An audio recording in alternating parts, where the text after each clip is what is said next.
Hello, everybody. This is Roger Durling, Executive Director of the Santa Barbara International Film Festival. And with us is the acclaimed director, Ryusuke Hamaguchi, who wrote and co-wrote and directed Drive My Car, which is one of the most celebrated films of the year. It won Best Picture at the New York Film Critics, the LA Film Critics, and the National Society of Film Critics. Not many films have won that trifecta.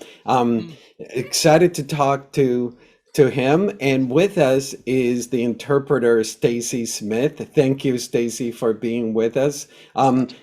I want to start right away. I was telling Hamaguchi how much I love the usage of theater in the film, and in particular, I'm curious about the usage of Waiting for Godot and Uncle Vanya, and how integral to the narrative those two plays are. Go ahead, Stacy. 先ほど浜口監督にも伝えたんですが、私、舞台に非常にも興味がありまして、特にこの映画の中には、ゴドを待ちながら、そして、ワニおじさんが、とても、物語には、大切な役割を果たしているんですが、この舞台の様子に関して聞きたいと思うんですが。はい。First of all, thank you for inviting me here, but let me speak in Japanese.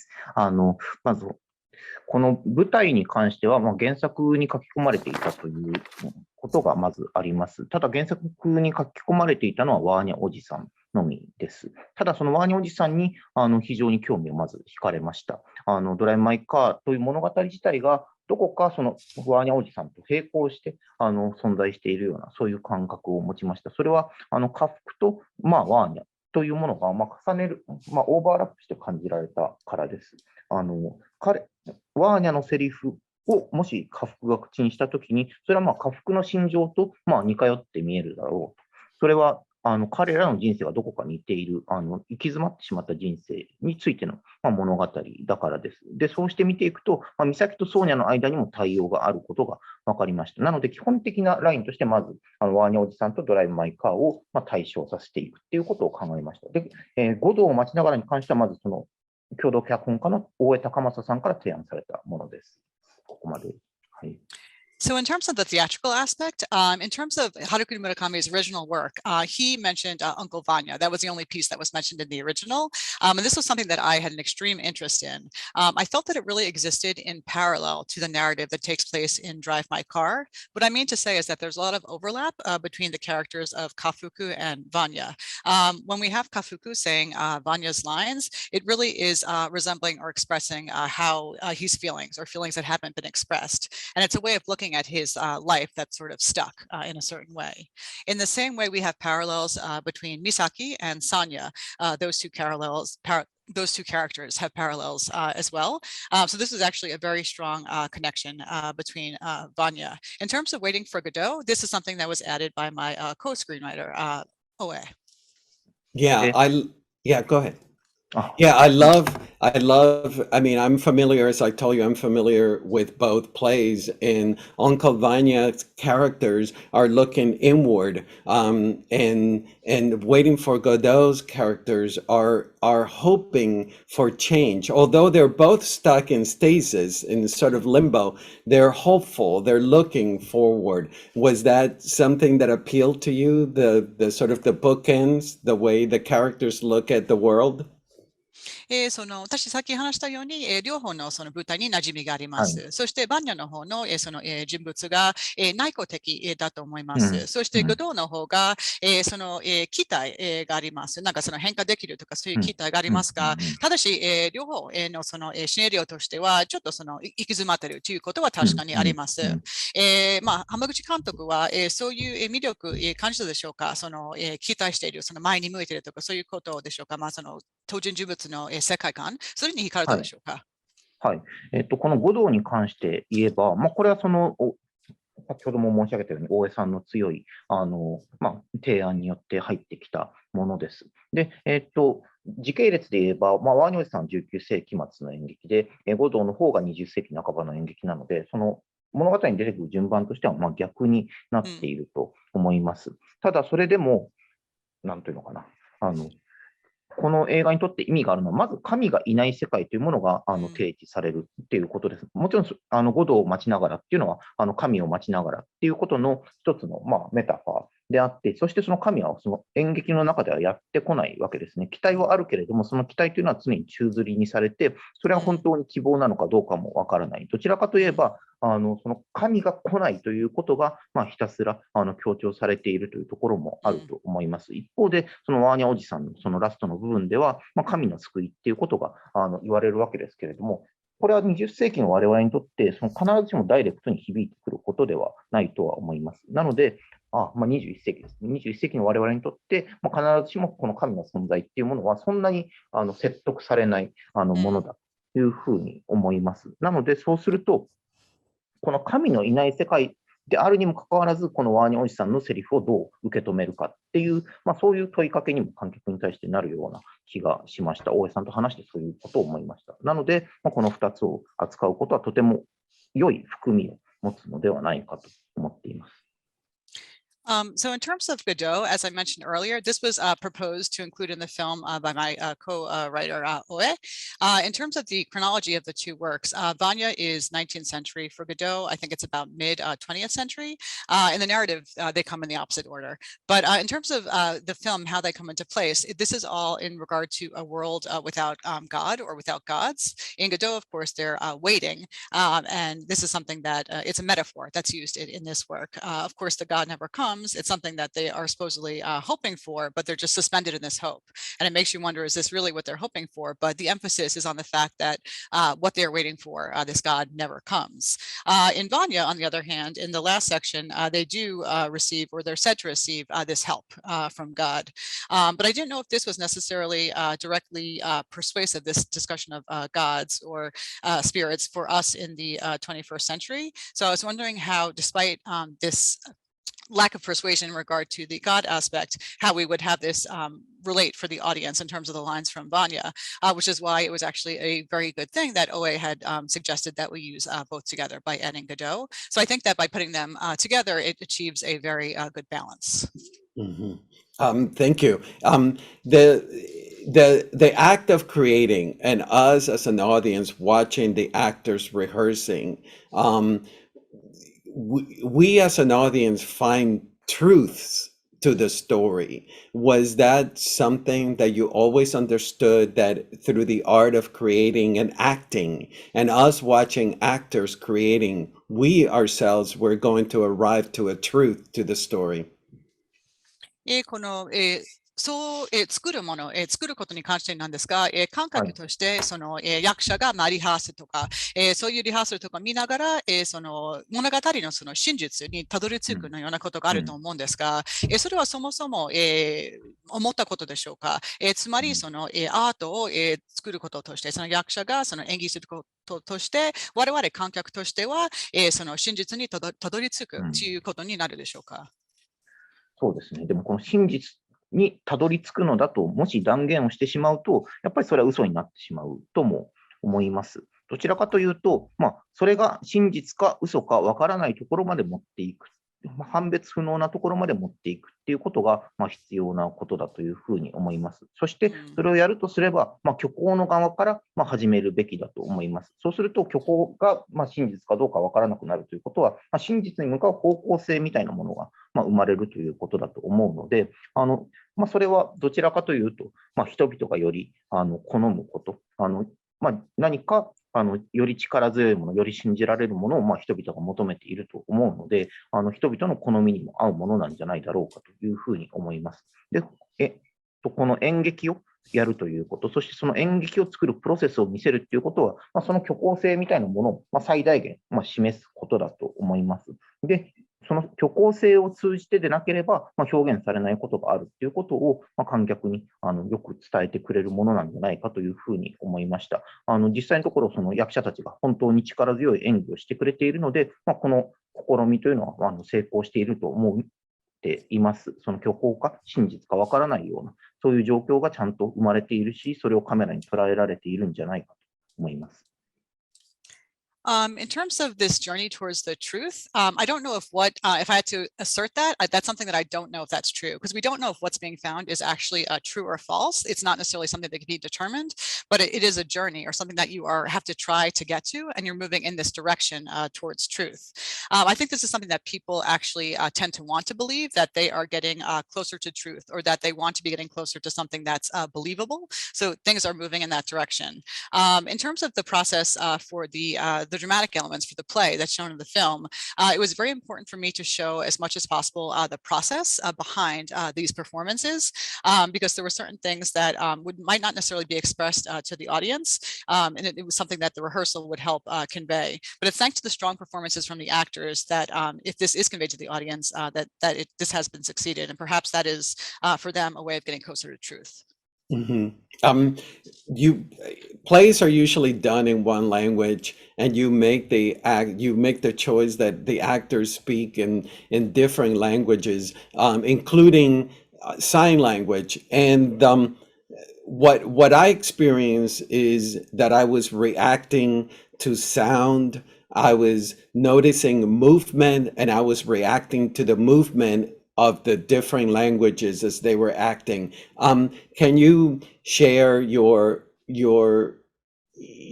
choice? Why was that made? The choice about the different languages and the actors speaking in different languages. 普段だったら演劇は一つの言語で行われると思うんですが、この映画の中には、違う言語、手話も入って、違う選択をしたんですが、私の体験では、この、多言語に、反応したり、その音に、反応したり、動きに、敏感になったんですが、はい。そういう多言語に関して、反応がありました。その役所はい。としてそれがあったんですが、なぜ多言語にしようと、選びましたか？でもまさにその、ロジャーさんの身に起きたようなことが、俳優にも起きてほしいということを願ったからだと思います。そのセリフの意味に対して、ただ単に反応するのではなくて、それはどちらかというと自分が頭で考えている解釈みたいなものをそのまま再現することにつながってしまう。そこでは、自分が過去に想定したことっていうものをそのまま繰り返すことになってしまうと思っていて、もっとその今現在目の前で起きていることに反応するっていうことが、演技をする上で、いい演技をする上でとても重要なことだと思っています。で、そういう状況が、この多言語演劇の方が実は作りやすいんじゃないだろうかという気がしました。もちろんその、セリフの一個一個の順番が決まっているので、ある程度演じることはできます。ただ、何度もリハーサルを繰り返して、音と、母国語で、彼らは目で脚本を読んでいて、音で他の言語を聞きながらずっと本読みをしている。このリハーサルプロセスをしていると、彼らは演技をしながら、音を手がかりにして、相手に反応ができるようになっていきます。で、この声ですね。声の中に含まれている情報っていうもの、相手役の中で起きていることに対してより敏感になることができるし、その動きにより注目をするようになる。で、このことによって、より素直な反応が引き出されるんじゃないかというふうに思ってます。これは、もちろん一個一個やるのはとても大変な、難しい作業で、もちろんそのワーニャおじさんは、映画に出てくる部分しか取ってはないわけなんですけれども、これはとても力強い演技を生むいい方法なんではないかということを思っていたし、実際やってみても、そこは本当にそうだったんじゃないだろうかと思っています。So Roger, it's actually exactly as you were pointing out in your comments. I wanted the actors to really relate to each other in this way. I didn't think that I didn't want them to react just in regard to the meaning of the lines, because in that case, you're actually sort of interpreting it or dissecting it in your head and then reproducing that. And it's essentially recreating the past over and over. Instead, I think what makes a good performance is reacting to what is happening right in front of you, the immediacy of the moment, what's happening. And I actually think that using multiple languages to achieve this, it's actually easier to achieve via multiple languages.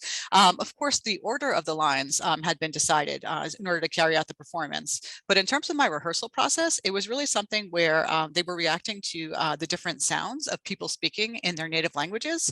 I have a process where we do a script reading, an emotionless script reading, and then they actually respond to each other for the line reading. And while they're performing and doing this, the sounds that they're making actually serve as a clue in terms of how the performance should be, meaning that that they're reacting to others' voices, and there's a lot of information included in these voices, and the actors would become sensitive to hearing their counterparts' voices, and also they pay more attention to their movement. It actually, I think this creates a much purer reaction on behalf of the performer, of the actor. That being said, it's a very hard process. So of course, what's shown in the film is just what we, or what was shot for the film is just what we did for Vanya. But again, this is thanks to the strong performances of the actors, and I think the process actually works quite well. I love the cinematography by your collaborator Hidetoshi Shinobi. Shinomiya. Can you talk about Mm. the working with him? And I love the shooting inside the car and seeing the landscapes go by. What happened is that I would tune in to the conversation. And watching this constant landscape changing around them. Can you talk about working with Hidetoshi? はい。その篠宮さんと一緒の仕事なんですが、それに関して、その関心がありますが、やっぱ社内に、私非常に興味がありまして、風景が外で流れながら、私非常に会話に集中してたんですが、常に外で風景が、変わりつつあるんですが、篠宮さんとの、ことに関して少し教えていただけますか？はい。篠宮さんは、私と全く同い年の、カメラマンで、私たちの世代の中で最も優秀なカメラマンの一人だというふうに思っています。日本の中でも。そしてもしかしたら、世界の中でも、そうなんではないかと思っているんですけれども、彼の特性っていうのは、でも、すごく柔らかく、空間の中で人物を捉えるっていうことができることだと思います。彼の中では人物を捉えるっていうことがまず第一にあると思うんですけれども、それを空間との関係性の中で常に捉えることができるような気がしています。そして、これは私が彼にお願いをしたことでもあるんですけれども、俳優に対して、ここで止まってほしいとか、そういうオーダーは一切ない。自由に動いて構わない。なので、俳優たちはカメラの存在というものを一切気にせず動いています。それにもかかわらず、彼が撮っている、画面、そのフレームっていうものが、非常に整っているということは、やっぱり私自身も本当に驚かされているし、彼の類いまれな才能だと思います。彼はリハーサルを見て、ここにカメラを置けばいいということが分かって、そこに置いて、自由に動く俳優たちに対応しながら、本当に美しい画面を生む、空間の中で人物を捉えるということができます。彼と仕事をすることは、美しい画面を得るということだけではなくて、俳優の素晴らしい演技を得るという点でもとても私に力を貸してくれるものでした。So in terms of Shinomiya, we're actually the same age, so same generation, and I'd say that he's probably one of the most famous cinematographers in Japan, if not the world. In terms of his characteristic that I would describe, he knows how to to shoot very softly people within spaces. Of course, his shots of people is the first priority, but he also takes into account, very importantly, their relationship to the space that they are in. In terms of what I asked him to do, I never gave any kind of directions in terms of stop here when you're shooting this actor. I asked him to freely shoot during the filming, and as a result of this, the actors were able to move freely without being extremely conscious of where the camera was. And as a result, his framing actually came out really well. I was actually surprised to see how amazing, but again, this is thanks to his amazing ability. I think he was able to do this because he was watching the rehearsals and he was able to sense where he would be putting the camera in order to allow the actors to move freely. And as a result, again, the framing was beautiful, especially the shots inside the car. So in terms of Shinomiya, I just have to say it's not only this beautiful framing that he carries out, but he actually is able to bring out from the actors these amazing performances. So it really just was such an addition to be able to work with him on this film. Difficult question to ask, but symbolically, the visuals of us seeing them moving through space in a car, to me, it felt very poignant because they're literally moving through space and they're nowhere. They could be, we didn't know where they were in the landscape. It was that intentional. Do you understand the question, Stacy? ちょっと難しい質問なんですが、はい。ちょっと象徴的なことがあったと思うんです。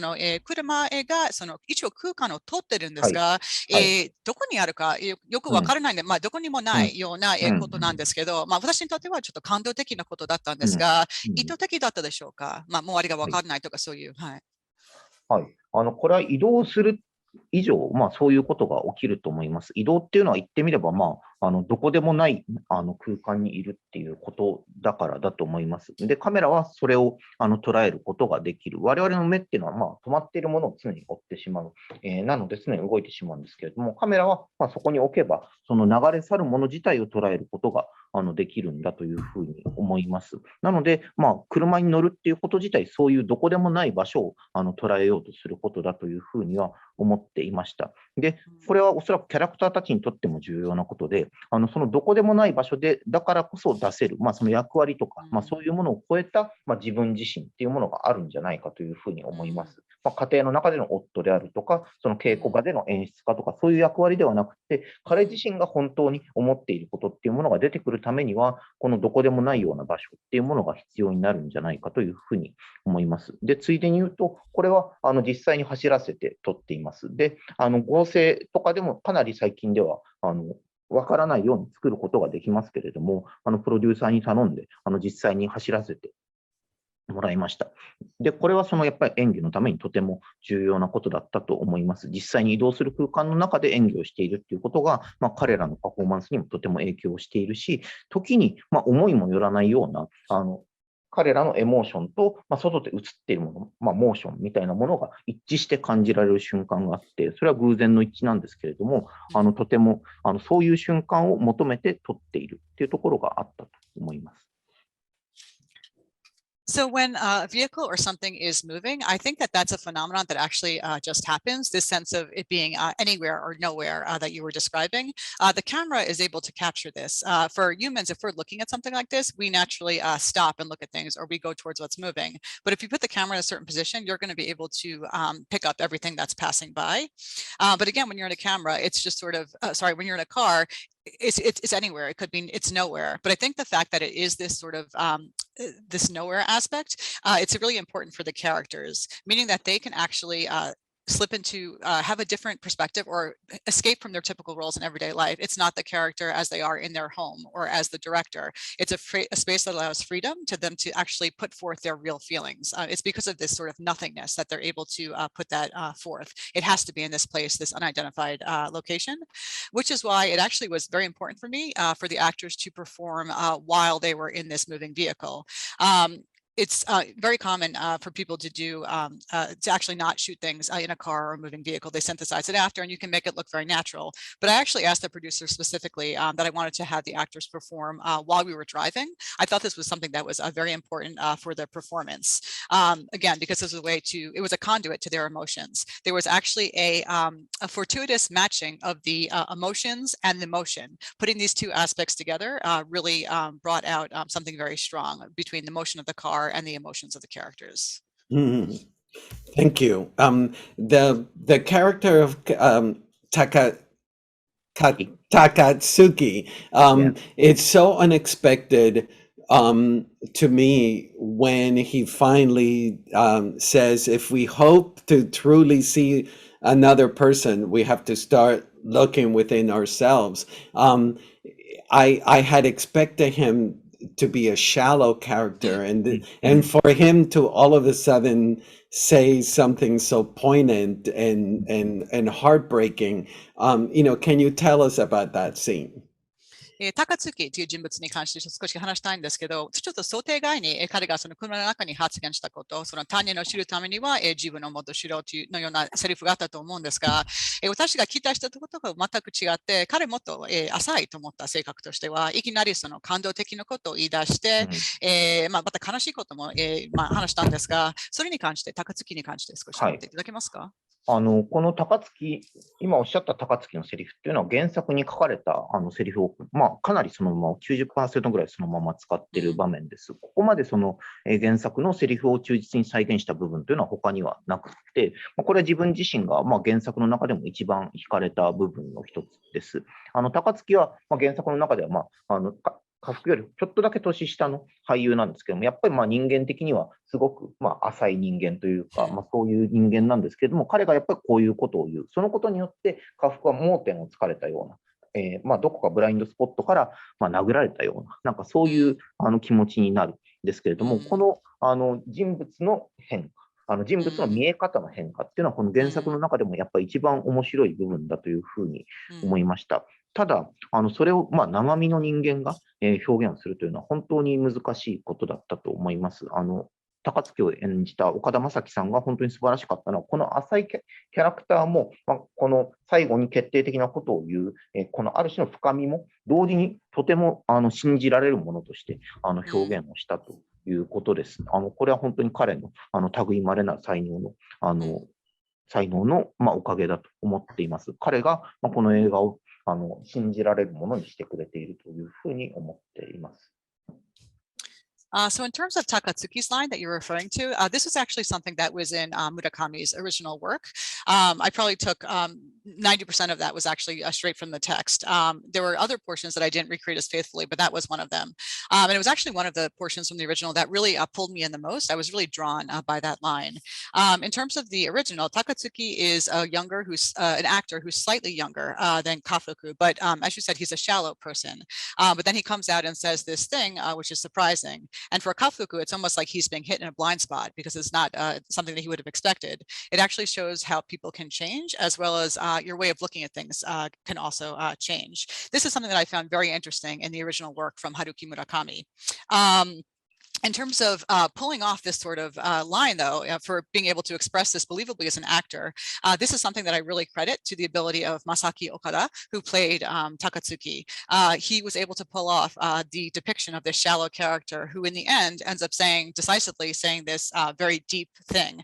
But he makes it believable somehow in the way he expresses it. And again, I think it's because of his immense talent. And I think it's also thanks to him that the film itself becomes believable. Well, the writer Murakami is difficult to adapt. He deals with inner lives and he deals with internal feelings. Did you find that challenging or exciting to tackle? 村上さんの原作なんですが、一般的には脚色が難しいということだと思うんですが、特にそのキャラクターの内面を描いたり、その心情のことが多いと思うんですが、それを映画化にするには難しかったでしょうか、それともワクワクしたんでしょうか。それはもうでも本当にどっちもだと思いますね。まず本当に難しいことだと思います。というのは、やっぱりその村上春樹さんが描いているのもある種の内的なリアリティとか、単に心情表現とかだけではなくて、感覚そのもののリアリティみたいなものの描写が本当に優れていると思うので、それを映画に置き換えるということは、ほとんど不可能だと思います。なので、文章をそのまま再現するということはしませんでした。どちらかというと、自分が何度も読んで得た、自分のそれこそ感情、フィーリングみたいなものを一体どうやったら、映画を見る観客も、受け取れることができるだろうという観点から再構成したと思います。その時に、そのワーニャおじさんの演劇、そのセリフ、特にこのワーニャのセリフが家福の心情そのものに見えるかもしれないという対比っていうものは、すごく大きな手がかりになったと思います。ワーニャおじさんがこの物語を語るのを、助けに来てくれるような感覚というものが、その脚本を書いていると何度もあって、それはすごく本当に、エキサイティングな体験でした。I think it's actually both in terms of how I felt. Of course, I knew it would be very, very difficult because, again, he's portraying these inner feelings and inner emotions. It's the internal reality that he's very skilled at depicting. He's not just expressing the feelings, but he's really getting into the internal aspects of people. And I thought this would be something that might be close to impossible to depict in a film. So as a result, I didn't strive to actually just recreate his sentences. By reading his original text over and over again, I thought how I could make this something that the audience would really understand the feeling of when I put it into film. And my clue for that came through Uncle Vanya. Using this play in the film, with the lines in Uncle Vanya, I wanted to have the comparison between Vanya and Kafuku in terms of being able to express Kafuku's feelings through Vanya's lines. This was what I used as a clue for that purpose. And this was really something within the narration in the script that was actually a saving grace for the characters. And in trying to translate it this way from the original text, for me, that was an exciting experience.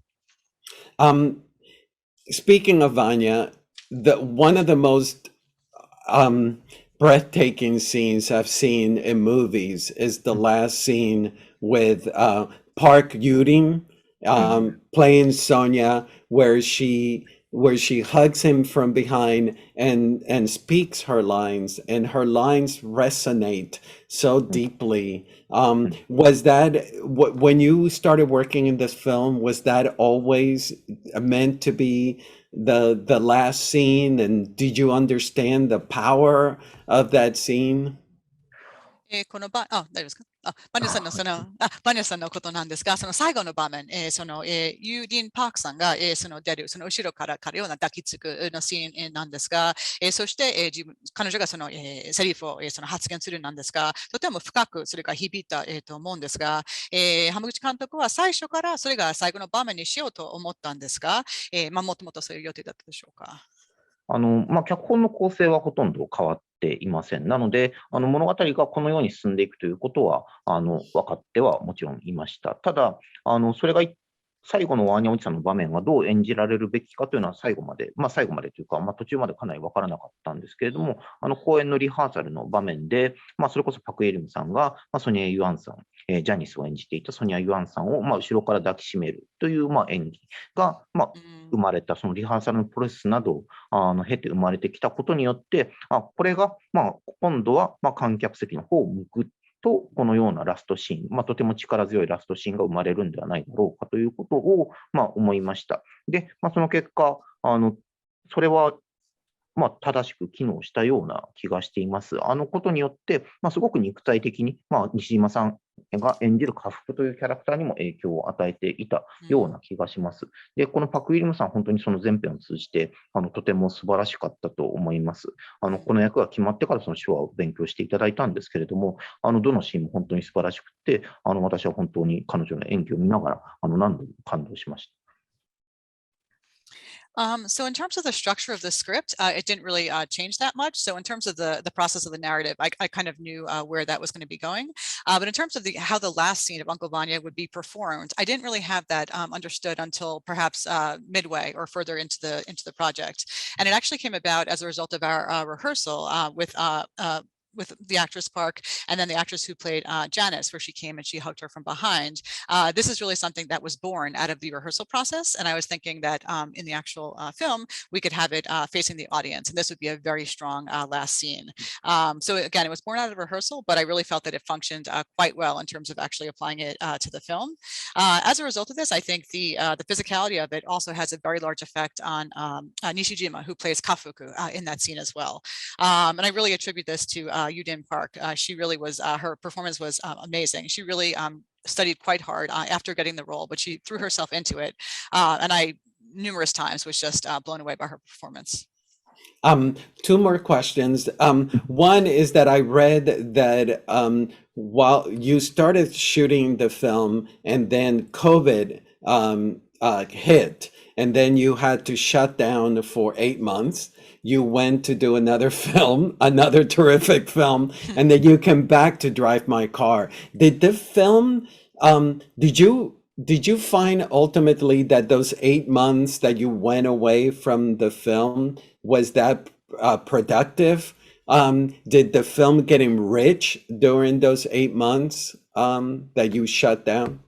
あと2つ質問があるんうん。ですが、その最初はその COVID に関して、そのロックダウンで、8ヶ月の間、中断、になったと聞いたんですが、その間他の映画も素晴らしい映画も作ったんですが、その後またドライマーカーに戻って、その間の8ヶ月なんですけど、生産的だったでしょうか？その最終的には、映画を豊富にしてくれたでしょうか？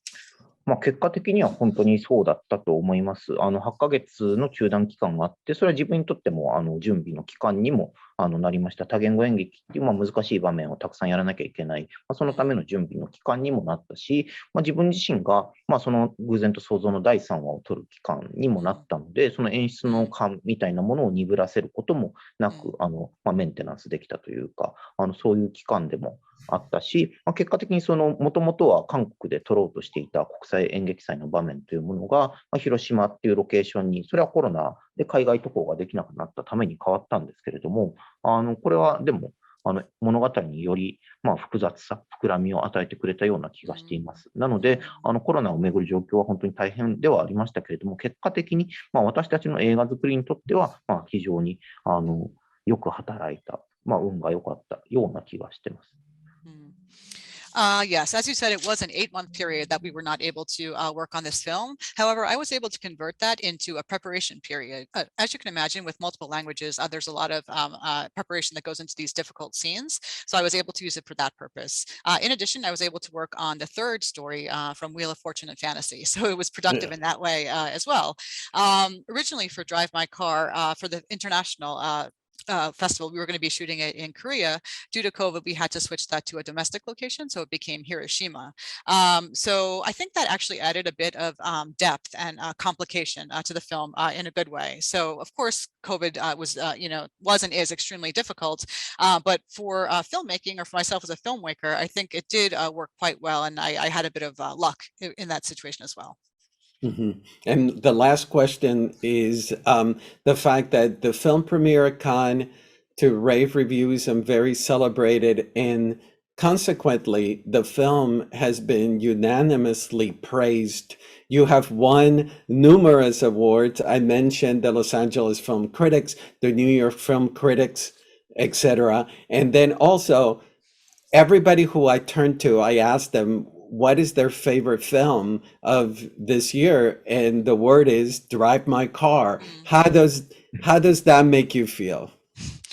この映画は本当にもう素晴らしくもう大好評ということで、誰に聞いても、その褒めることばかりで、さっき話したように、ロスとニューヨークの、その映画批評家の、受賞されたりとか、誰に聞いても2020年の1年の一番好きな映画、皆さん必ずしも、ドライブ・マイ・カーという答えになりますが、監督としては、こういうことはいかがでしょうか？どんな感情になっていますか？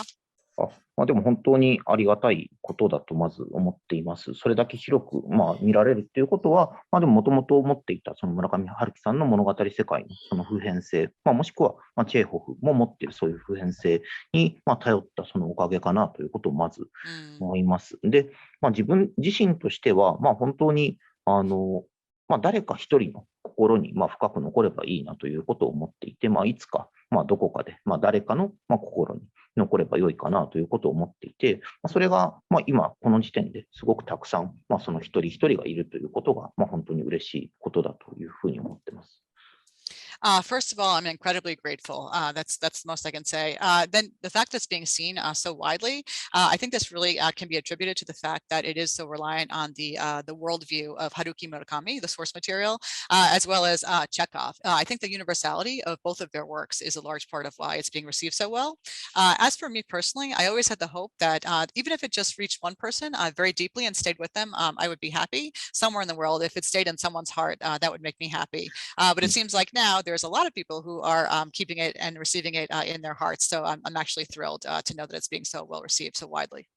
Oh, well, thank you so much for being with us. And let's hope that the best is yet to come for you. And I can't wait for your next film as well. So thank you so much, Ryusuke. Thank you very much. Thank you, Stacy, as well. Thank you, Roger. Okay, thank you very much. Bye-bye.